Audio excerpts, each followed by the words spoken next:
السلام عليكم ورحمة الله وبركاته ومعلم أحد يكون بيكنتهاي سيدي تبنكا بشا سبتمبر سنة لبضو كنيو كوي تبنكا alaaba hadaan oo kale waxaad inooga barateen inaan idiin soo gudbino barnaamijkii toddobaadka iyo nasashada oo aad had iyo jeer axad waliba aad kala socotaan pageka facebooka aynu ku leenahay ee dhalinyarada maanta. barnaamijkan waxaan ila socodsiin anigoo ah maxamed iyo farsamadii maslax.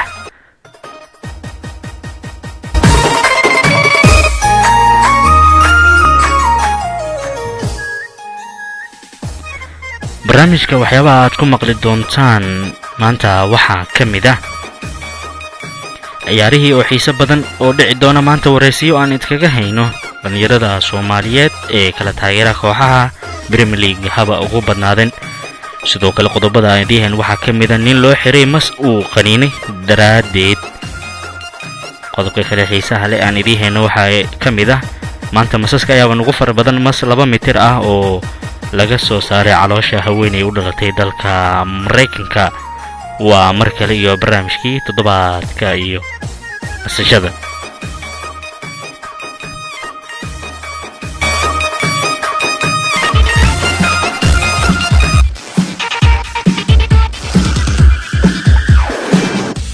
qodobka ugu horeeya aynu ku bilownay mas 2 mitir ah oo laga soo saaray caloosha haweeney Mareykan ah.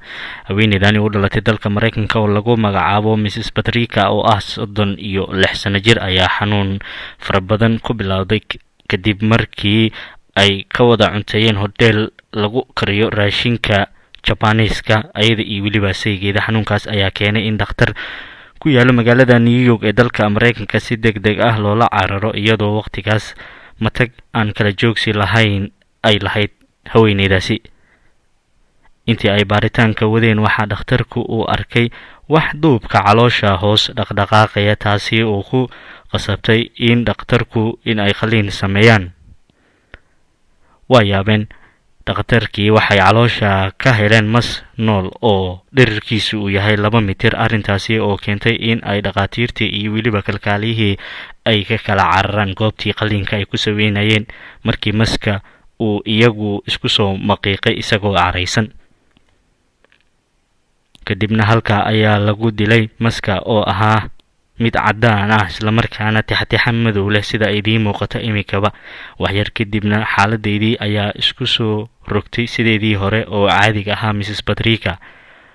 sidoo kale dhakhtarka ayaa sheegay in ay u maleeyaan in maskani uu caloosheeda ku koray gaar ahaan mindhicirada yaryar ee duubabka hoose caloosha.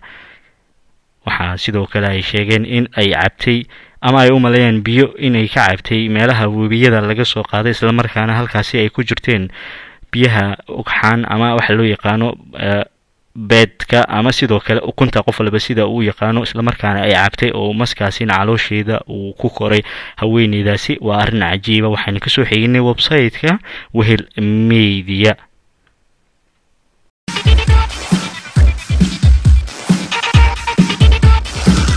sidoo kale sheekada ugu xiisaha badan leh waxa ay tahay nin loo xiray mas uu qaniinay daraadeed. haddii aad maqli jirtay mas ayaa qof qaniinay isla markaana dhaawac u geystay ama suntiisa ayuu u dhintay. hadda waxaan idiin haynaa nin mas qaniinay David Snake oo ah 54 sano jir ayaa la xiray kadib markii lagu eedeeyay inuu caloosha qaniish ugu qabtay mas kuwa guryaha jooga kaasi oo hadda ku jira isbitaal la geeyay kadib markii dhaawaca uu noqday mid adag.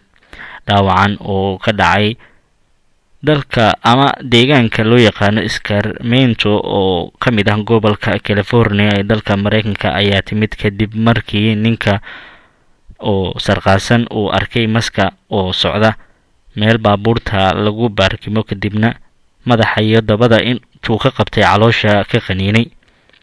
markii ninkan uu qaniinayay maska ayaa waxaa goobta soo gaaray ciidamada ammaanka magaalada iyo dhaqaatiir aad u fara badan waqtiga iyo sidoo kale ambalaasyo fara badan oo ah kuwa dhaawacyada lagu qaado maska ayaa kadib la geeyay goobaha daryeelka xayawaanada iyadoo qaliin lagu sameeyay caloosha. booliska ayaa wareystay Mr Snake ayaa ku eedeeyay in uu galay dembi ah dhaawac xayawaanada uuna qof lahaa maskaasi. hase yeeshee waxa uu isku difaacay in uu xilligaasi cabsanayn isla markaana uusan kala garanayn waxa dhacay.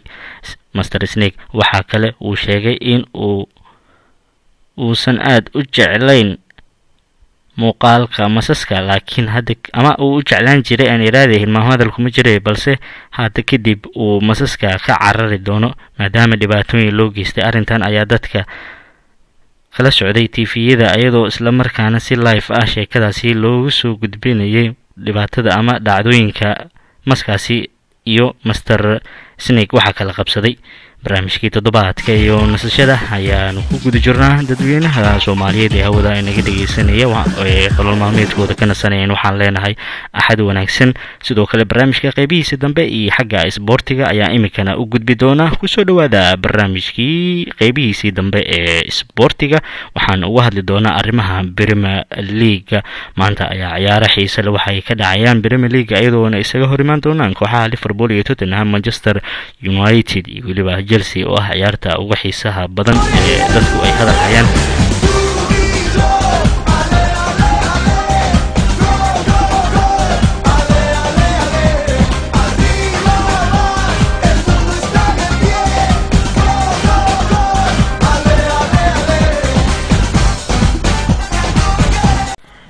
waa tahay markan dhegeystayaal waxaa qadka ku jira maxamed, mid ka mid a dhalinyarada Soomaaliyeed ee dhalinyarada maanta beejka isticmaala isla markaa halkaas inagala soo xiriiray oo ku sugan wadanka Sweden. marka hore studio kusoo dhawow. tan xigta ciyaarta biri dhici doonta qaabka aad is leedahay way ku dhamaan doontaa iyo xasaasiyaha ay kugu leedahay waa sidee? aad iyo aad ayaan u mahadsantahay. ciyaarta biri horta waa ciyaar aad iyo aad u adag. labada ciyaar haddii la fiiriyo ugu adag waxaan dhihi karaa waa Man United iyo Chelsea, Liverpool iyo Tottenham. waa ciyaar aan la dhihi karin saadaashooda aad iyo aad u adag tahay. waa gartay Manchester United Arsenal cashirkii ee u dhigtay mid la dhigma ama mid ka badan ee u dhigi kartaa Chelsea ma la is dhigi karaa?